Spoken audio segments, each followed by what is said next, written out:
네, 뉴스엠의 이슈앤피플 시작하겠습니다. 오늘은 대통령 직속 지방시대위원회 위원장을 맡고 계신 우동기 위원장과 함께 이야기를 나눠보겠습니다. 어서 오십시오. 예, 안녕하세요. 네, 안녕하세요. 코로나 때 잠깐 좀 주춤하다 했는데 지금 수도권의 인구 쏠림 현상이 계속되고 있습니다.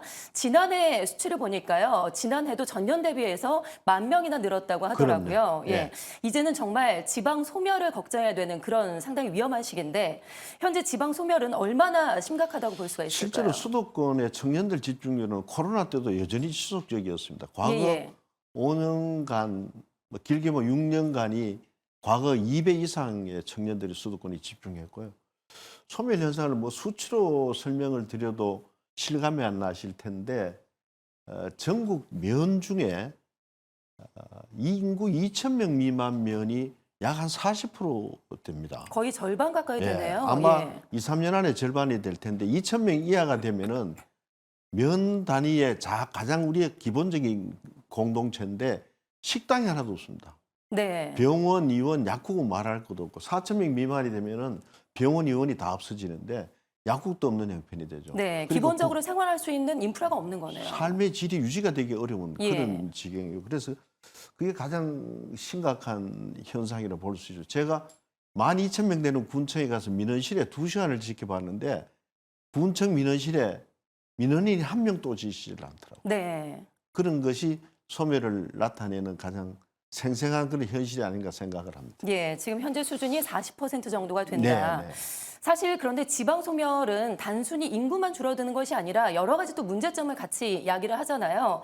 최근에 사실 이슈가 되고 있는 지역 의료 사각지대 문제, 이것도 결국에는 지방 소멸의 한 단면을 보여주는 것이 아닌가 싶습니다. 그렇습니다. 그래서 예. 지방 의대 학생을 좀 늘린다던가 공공 의대를 설립하는 것이 지방 인구 소멸의 위기를 극복하는데 어느 정도 좀 긍정적인 영향을 줄 수가 있을까요? 영향을 줄 수 있죠. 그걸 나타내는 지방의 의료 서비스 수준이 얼마나 열악하냐면은 과거 10년간의 모성 사망 비율을 따져보면은요, 제주도는 17명이고 서울의 경우는 8명이 지나지 않습니다. 예, 예. 그러니까 지방일수록 아이 키우기 어렵고 모성 사망 비율이 높다는 것은 의료 서비스 수준이 열악하다는 걸 나타내고 그렇죠. 지방의대의 졸업생들이 지역의 필수 의료 인력으로 정착하는 율이 대단히 높습니다. 그래서 지역의대에 이번에 정원을 늘린 것은 인구를 좀 유출도 막고 또 기업의 이전이나 기업을 유치하거나 공공기관을 유치하고 그 지역의 정주 체계를 완성하는 데 크게 도움될 것으로 그렇게 기대를 하고 있습니다. 예, 공공의대 설립도 어느 정도 좀 이야기가 나오고 있을까요? 그 공공의대하고 현의대하고 차이 문제 등등이 많이 고려해야 될 부분들도 있고요. 예, 예. 병원을 단순하게 설립하는 것도 의대를 새로 만드는 것도 중요하지만은 의대가 만들어지려면은 적정 규모의 배후 인구가 있어야 됩니다. 그렇죠.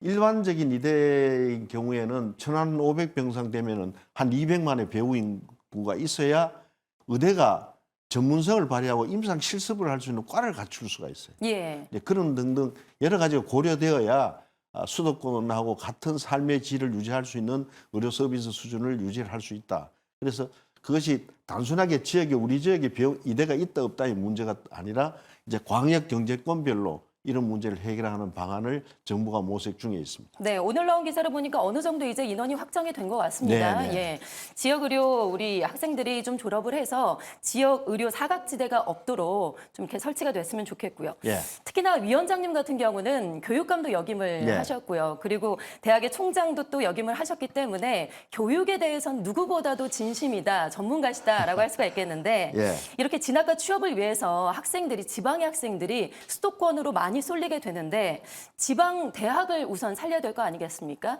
지방 대학을 살리기 위한 그 조건, 필요 조건은 뭐가 있을까요? 결국은 지방 소멸을 막고 지역의 인구를 조금이라도 늘리고 또 한편으로는 지방의 소멸이 문제가 아니라 수도권의 생활 압력이 너무 높은 것도 문제죠.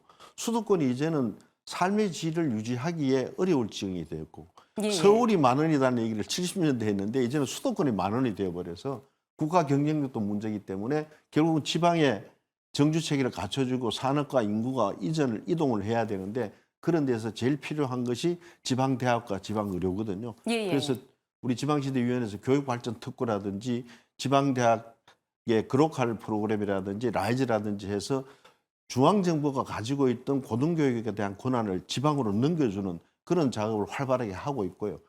또 한편으로는 인구가 기본적으로 줄어들었기 때문에 대학의 구조조정이 시급하죠. 그래서 필요한 대학의 경쟁력을 갖춰주는 한편 또 그렇지 못한 대학은 대학을 그만둘 수 있는 퇴로를 열어주는 그런 정부의 적극적인 정책도 필요합니다. 예, 어느 정도 옥석 가리기도 필요하다. 그럼요. 예, 네. 예, 알겠습니다.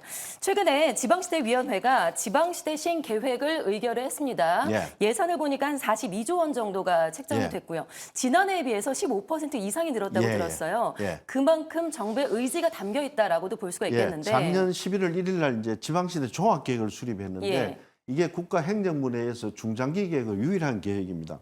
그 전까지는 균형발전 정책이나 분권 계획을 부처별로 시행을 해왔어요. 그러다 보니까 인프라 중심의 균형발전 정책을 하다 보니까 오히려 수도권으로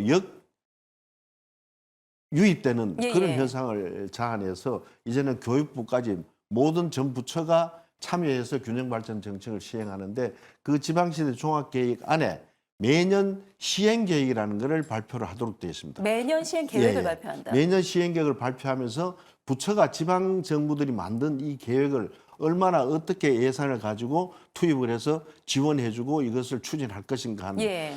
새로운 추진 방법이죠. 그전에는 사업만 확정을 해주지 돈을 얼마를 쓰겠다는 발표를 하지 않았어요. 네. 원래는 42조 정도 1차년도에 투입을 하겠다.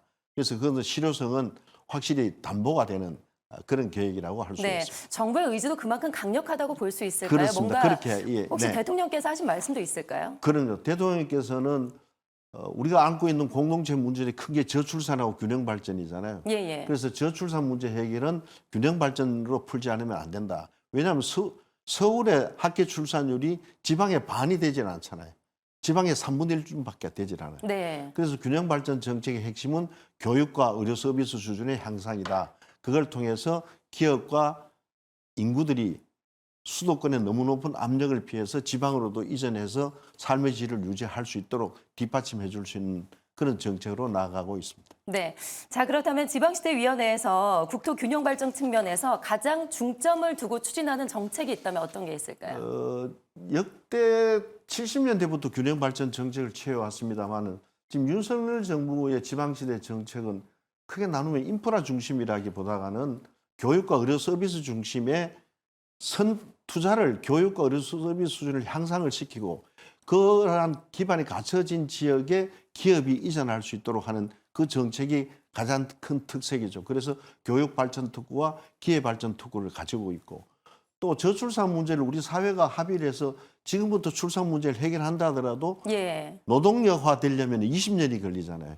그래서 그 지역에 주민등록을 두고 사는 인구뿐만 아니라 도시민들이 지방과 상호의 관계 속에서 생활 인구를 늘리는 그런 정책을 씁니다. 그래서 수도권에 사는 사람들이 지방에 집을 한 채 더 가져도 1가구 2주택이 되지 않는 게 한다든지 또 농촌에 작은 관광단지를 개발해서 도시민들이 앞으로 4도 3촌에 대비하는 그러한 세컨홈 정책 또 관광단지 개발 정책 이런 것들을 적극적으로 추진해서 도시와 농촌과 도시와 지방과의 관계를 상호 보완적 관계로 네. 형성시켜 나갈 그런 계획을 추진하고 있습니다. 알겠습니다. 네. 앞으로 지역 소멸 위기를 극복하기 위해서 지방시대위원회에서 더 큰 역할을 해주시기를 저희가 기대하면서 지켜보도록 하겠습니다. 네, 더 노력하겠습니다. 네, 지금까지 우동기 위원장과 함께 이야기를 나눠봤습니다. 고맙습니다. 네.